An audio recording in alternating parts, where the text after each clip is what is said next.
现代台语版圣经以西结书第15章。上主对我讲：人子，葡萄树减有比其他的树较好，葡萄树枝减会比树林内其他的树枝较有路用。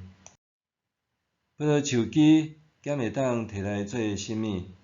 伊减会当做挂物件的柴灯仔。伊简单会当兄火，伊两头拢着火，中箍嘛烧起来，减还有啥物路用？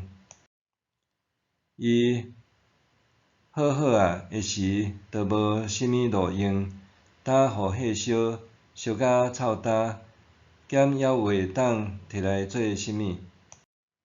所以，即悬的上主安尼讲。我安怎互树林内的葡萄树做火柴烧，嘛要安尼对待耶路撒冷的子民。我要变面甲因作对，因虽然对火中行出来，火犹原要甲因烧灭。我对因变面的时，恁就知我是上主。